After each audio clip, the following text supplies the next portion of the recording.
Hello. അപ്പോൾ അതാ വീണ്ടും ഒരു ഡേ ഇൻ മൈ ലൈഫായിട്ട് ഞാൻ വന്നിട്ടുണ്ട്. ഇപ്പോൾ സമയം 5:30 കഴിഞ്ഞോട്ടാ. ഇന്ന് ശരിക്കും നന്നായിട്ട് ലേറ്റ് ആയിട്ടാണ് എഴുന്നേറ്റത്. നൈറ്റിൽ കുറേ എഡിറ്റിങ്ങും റെക്കോർഡിങ്ങും എല്ലാം ഉണ്ടായിരുന്നു. അപ്പോൾ അതുകൊണ്ട് തന്നെ കുറേ ലേറ്റ് ആയിട്ടാണ് എഴുന്നേറ്റത്. എഴുന്നേറ്റ ഉടനെ തന്നെ ഇപ്പോഴത്തെ എൻ്റെ ഒരു ശീലം എന്ന് പറഞ്ഞാൽ ദാ ഇവളെ ഇങ്ങനെ കളിപ്പിക്കുക എന്നാണ് കേട്ടോ. അത് അവൾക്കും ശീലമായിട്ടുണ്ട്. അതുകൊണ്ട് തന്നെ ഞാൻ എഴുന്നേറ്റ് വരുമ്പോഴേക്കും ഓടി വരും കേട്ടോ. അവൾക്കാണെങ്കിൽ നന്നായിട്ട് വിശക്കണമുണ്ടായിരുന്നേ. അപ്പോൾ ഞാൻ ഫുഡൊക്കെ ഇട്ട് കൊടുക്കണമായിരുന്നു കേട്ടോ. പിന്നെ ഉണ്ടല്ലോ, അവൾ ആ ഫുഡ് കഴിക്കുന്ന പാത്രം ഒന്ന് നിങ്ങൾ നോട്ട് ചെയ്ത് വെച്ചോട്ടാ. അതേതാണ് എന്താണെന്നൊക്കെ ഞാൻ വഴിയെ പറഞ്ഞു തരാവേ. അങ്ങനെ അവളെ കുറേ നേരം കളിപ്പിച്ച് കഴിഞ്ഞ ശേഷം പിന്നെ ഞാൻ കിച്ചണിൽ കയറി കേട്ടോ.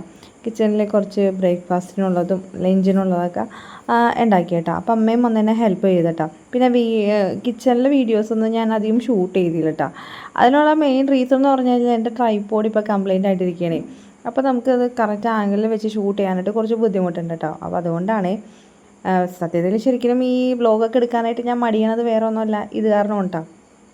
അങ്ങനത്തെ വീണ്ടും അവൾ എൻ്റെ അടുത്തോട്ട് വന്നിട്ടുണ്ട് കേട്ടോ. അപ്പോൾ ഞാൻ കുറച്ച് നേരം കൂടി അവളുടെ അടുത്ത് കളിപ്പിക്കണമായിരുന്നു കേട്ടോ. അങ്ങനെ അതിൻ്റെ ഇടയിൽ എനിക്ക് കുറച്ച് ഡ്രസ്സൊക്കെ വാഷ് ചെയ്യാനുണ്ടായിരുന്നു, അതൊക്കെ ചെയ്ത് അതെല്ലാം കഴിഞ്ഞിട്ട് ഞാൻ ബ്രേക്ക്ഫാസ്റ്റ് കഴിക്കണേ. പിന്നെ അതിനിടയിൽ ഞാൻ ആദ്യമേ ബ്രേക്ക്ഫാസ്റ്റൊക്കെ കൊടുത്തിട്ട് അവനെ ട്യൂഷന് പറഞ്ഞു അയച്ചേട്ടാ. അവന് പിന്നെ ഈ വീഡിയോയിലൊന്നും വലിയ താല്പര്യമില്ലാത്ത കാര്യമുണ്ട്, അതുകൊണ്ടാണ് പിന്നെ ഞാൻ വീഡിയോ എടുക്കാഞ്ഞത്. പിന്നെ രണ്ടുപേരുള്ളത് നല്ല ഉറക്കമാണ് കേട്ടോ. അവരുടെ സമയം എന്ന് പറഞ്ഞാൽ 10 മണിയാകുമ്പോഴാണ്. ഇപ്പോൾ വെക്കേഷനും കൂടി ആയതുകൊണ്ട് നോക്കണ്ട കേട്ടോ. ഇനി അവരെ എഴുന്നേൽപ്പിക്കാൻ നിന്ന് കഴിഞ്ഞാൽ എൻ്റെ സമയം പോകും, എനിക്ക് ബസ്സൊന്നും കിട്ടില്ല. അപ്പോൾ അതുകൊണ്ട് തന്നെ അവരെ വിളിച്ചില്ല കേട്ടോ. അപ്പോൾ അതിനിടയിൽ ലിയ വീണ്ടും വന്ന് എന്നെ ചലഞ്ച് ചെയ്തുകൊണ്ടിരിക്കുന്നതാണ് കേട്ടോ. നിൻ്റെ ഒപ്പം കളിക്കാൻ എനിക്ക് നേരില്ലടി എന്നും പറഞ്ഞ് ഞാൻ അവളെ പിണങ്ങി ഓടിച്ചേട്ടാ. എന്നാലും വരും കേട്ടോ. അതൊക്കെ കഴിഞ്ഞതാ ഞാൻ ഓഫീസിൽ പോകാനായിട്ട് റെഡി ആവേണ്ട. പണ്ടൊക്കെ റെഡി ആവാനായിട്ട് എത്ര മണിക്കൂർ വേണമെന്നോ, ഇപ്പോൾ ഉണ്ടല്ലോ ഒരു 5 മിനിറ്റ് പോലും വേണ്ട കേട്ടോ. അപ്പോൾ ഇതിന് പൗഡർ ഇടാന്ന് വിചാരിച്ച് പൗഡർ എടുത്ത് കഴിഞ്ഞപ്പോൾ ഉണ്ടല്ലോ അതിന് ഇതെന്താ ഏറ് മാത്രം. പിന്നെ ഞങ്ങളുടെ പൗഡറിൻ്റെ സൈസ് കണ്ട ആരും ദാരിദ്ര്യമാണെന്നൊന്നും വിചാരിച്ചേക്കല്ലേ കേട്ടോ. ഞങ്ങളുടെ ഇവിടെ ഒരു കുരുത്തം കെട്ട പെങ്കൊച്ചുണ്ടേ, അത് കാരണം ഒരു പൗഡർ പോലും വാങ്ങിച്ചു വെക്കാൻ പറ്റാത്ത അവസ്ഥയാണെന്നേ. ഇതാ കണ്ടില്ലേ, ഇപ്പോഴത്തെ എൻ്റെ ആകെയുള്ളൊരു സമ്പാദ്യം എന്ന് പറഞ്ഞാൽ അതാ മൂട് പോയൊരു കാജലും ഈ ഒരു ഐബ്രോ പെൻസിലുമാണ്. ബാക്കി സംഭവങ്ങളൊക്കെ എന്തേ ഇവിടെ എന്നൊക്കെ എനിക്കൊരു ഐഡിയ ഇല്ല കേട്ടോ. ഇത് തന്നെ കിട്ടിയത് ഭാഗ്യം എന്ന് പറയാം. ഇപ്പം വേറൊരു കാര്യം പറയാം.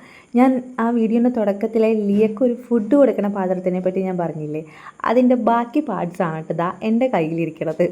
ഇത് എൻ്റെ ഒരു പുതിയൊരു കോമ്പാക്ട് പൗഡർ ആയിരുന്നു കേട്ടോ. എനിക്ക് തോന്നുന്നു ഞാനൊരു 1 വീക്ക് കഷ്ടി യൂസ് ചെയ്തിട്ടുണ്ടായിരുന്നു. അത് കഴിഞ്ഞിട്ട് അതിൻ്റെ അവസ്ഥയെന്ന് പറഞ്ഞാൽ ഇതാണ് കേട്ടോ. ഇത് മാത്രമല്ല, എന്ത് വാങ്ങിച്ചാലും ഇത് തന്നെയാണ് അവസ്ഥ. അതുകൊണ്ട് തന്നെ ഞാൻ ഇതുമായിട്ട് അഡ്ജസ്റ്റബിൾ ആയി കഴിഞ്ഞു കേട്ടോ. എല്ലാ അമ്മമാരും ഇതുപോലെയൊക്കെ തന്നെ ആയിരിക്കുമല്ലേ. അങ്ങനത്തെ ഒരുങ്ങിക്കെട്ടി ഇറങ്ങിക്കഴിഞ്ഞപ്പോഴേക്കും സമയം ഒരുപാട് ലേറ്റായി കേട്ടോ. പിന്നെ ഞാൻ എന്ത് ചെയ്യുമെന്ന് ആലോചിച്ച് നിന്നപ്പോഴാണ് ടിനു വന്നേട്ടോ. അങ്ങനെ ഞാൻ അവനോടൊരു ലിഫ്റ്റൊക്കെ വാങ്ങിച്ചതാ പോണേണ് കേട്ടോ. ഈ ടിനു വരാണെന്ന് ഞാൻ പറഞ്ഞില്ലല്ലോ. ടിനു എന്ന് പറഞ്ഞാൽ എൻ്റെ ബ്രദറിൻ്റെ ഫ്രണ്ടിൻ്റെ അലിയനാണ് കേട്ടോ. സത്യത്തിൽ ഞാൻ ഭയങ്കര പേടിച്ച് വിറച്ചാണ് കേട്ടോ ഇവൻ്റെ വണ്ടിയിൽ ഇരുന്നത്. പക്ഷേ ചെക്കൻ നല്ല സേഫായിട്ട് തന്നെ കറക്റ്റ് ടൈമിൽ തന്നെ കൊണ്ടാക്കി കേട്ടോ. അങ്ങനെ ഞാൻ അവനോട് നന്ദിയൊക്കെ പറഞ്ഞ് ബസ്സിൽ കയറിയിരിക്കുകയാണ് കേട്ടോ. അങ്ങനെ ബസ്സിൽ പാട്ടൊക്കെ വെച്ചിട്ടുണ്ടായിരുന്നു, അതൊക്കെ എൻജോയ് ചെയ്ത്. പക്ഷേ ഞാൻ വേറെ എന്തൊക്കെയോ ഇങ്ങനെ ആലോചിക്കുന്നുണ്ടായിരുന്നു. എൻ്റെ ഈ ഒരു ട്രാവലിംഗ് ടൈം എന്ന് പറഞ്ഞാൽ എൻ്റെ ഒരു കണ്ടൻറ് ക്രിയേഷൻ ടൈമാണ് കേട്ടോ. ഞാനിങ്ങനെ എന്തൊക്കെ വീഡിയോസ് ഇടും, ഇങ്ങനെയൊക്കെ ടൈപ്പ് വീഡിയോ ചെയ്യും എന്നൊക്കെ ഇങ്ങനെ ആലോചിക്കുന്ന ഒരു ടൈം കൂടിയാണ് കേട്ടോ ഇത്. എനിക്ക് സത്യം പറഞ്ഞാൽ അല്ലാണ്ട് എനിക്കിപ്പോൾ ടൈം കിട്ടണേ ഇല്ല. അങ്ങനെ ഓഫീസെത്തി. അപ്പോൾ ഇതാണ് കേട്ടോ ഞങ്ങളുടെ വാച്ച്മാൻ ചേട്ടൻ. അപ്പോൾ ചേട്ടൻ എന്നെ കണ്ടപ്പോൾ വിശേഷങ്ങളൊക്കെ ചോദിക്കണമായിരുന്നേ. അപ്പോൾ ചേട്ടനെ കാണുമ്പോൾ ഒരു ചിരിയെങ്കിലും ചിരിച്ചില്ലെങ്കിൽ എനിക്കും ഒരു സമാധാനക്കേടാണ് കേട്ടോ. എല്ലാ ദിവസവും ഉള്ളതാണ് ഈ ഒരു വിശേഷം പറച്ചിൽ. അങ്ങനെ വിശേഷങ്ങളൊക്കെ പറഞ്ഞ് ചേട്ടൻ്റെ ഡ്യൂട്ടി തുടങ്ങി കേട്ടോ. ഞാനും എൻ്റെ വർക്കൊക്കെ സ്റ്റാർട്ട് ചെയ്തു. രാവിലത്തെ പെൻഡിങ് വർക്കും കാര്യങ്ങളൊക്കെ ചെയ്യണമായിരുന്നു കേട്ടോ. അപ്പോൾ ഇന്നാണെങ്കിൽ അധികം തിരക്ക് കുറവായിരുന്നു കേട്ടോ. അധികം തിരക്കുണ്ടായിരുന്നില്ല. അപ്പോൾ ഞാൻ ഇങ്ങനത്തെ തിരക്കില്ലാത്ത ദിവസമൊക്കെ നോക്കിയാണ് കേട്ടോ ഇങ്ങനത്തെ വ്ലോഗാണെങ്കിലും ഡേ ഇൻ മൈ ലൈഫ് ആണെങ്കിലും ഒക്കെ ചെയ്യുള്ളൂ. ചിലപ്പോൾ ഇപ്പോൾ അല്ലാണ്ട് നമ്മൾ ഷൂട്ട് ചെയ്യുമ്പോൾ ചിലപ്പോൾ എല്ലാവർക്കും അത് ഇഷ്ടപ്പെടണമെന്നില്ല, വീഡിയോ എടുക്കണമെന്നേ. അപ്പോൾ അതുകൊണ്ട് തന്നെ ഞാൻ അതൊക്കെ നോക്കിയേ ചെയ്യാറുള്ളൂ. കാരണം മറ്റൊരാളുടെ പ്രൈവസിയിൽ നമ്മൾ ഡിസ്റ്റർബ് ഉണ്ടാക്കണം ശരിയല്ലല്ലോ.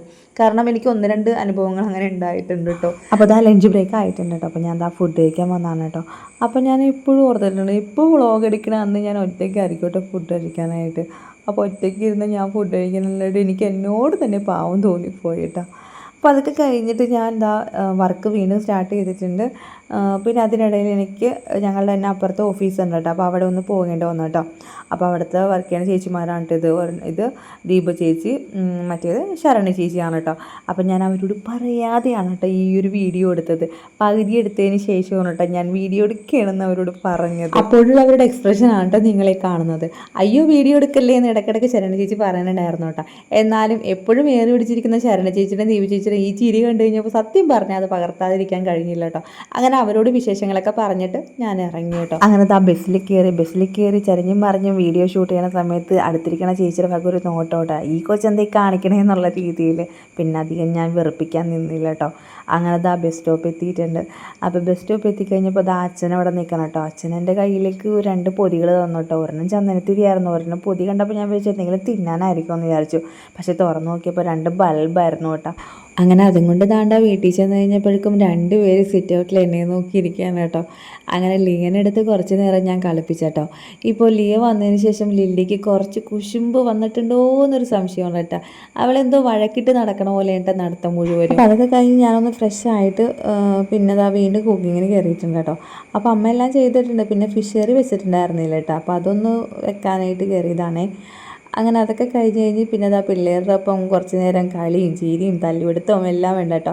ഇതിൽ കൂടുതൽ തല്ലിപിടുത്തമാണ് കേട്ടോ. അതുകൊണ്ട് ഞാൻ അതൊന്നും കാണിക്കണില്ല. അപ്പോഴേക്കും നല്ല മഴ തുടങ്ങി കേട്ടോ. നല്ല ഇടിവെട്ടും ഉണ്ടായിരുന്നേ, ഇടയ്ക്കിടയ്ക്ക് കറണ്ടും പോകണുണ്ടായിരുന്നു. അപ്പോൾ അതുകൊണ്ട് തന്നെ പ്രോപ്പറായിട്ട് വീഡിയോ ഒന്നും എടുക്കാൻ പിന്നെ പറ്റുന്നുണ്ടായിരുന്നില്ല. എന്നാലും കുഴപ്പമില്ല, ഈ നശിച്ച ചൂടൊന്നും കുറയുമല്ലോ എന്ന് ആലോചിച്ചപ്പോൾ മനസ്സിലൊരു ആശ്വാസം തോന്നി കേട്ടോ. അപ്പോൾ ഇത്രയേ ഉള്ളൂ എൻ്റെ ഡേ ഇൻ മൈ ലൈഫ്. ഈ വീഡിയോസ് നിങ്ങൾക്ക് ഇഷ്ടപ്പെട്ടാൽ ഒന്ന് ലൈക്ക് ചെയ്യാൻ മറക്കല്ലേ.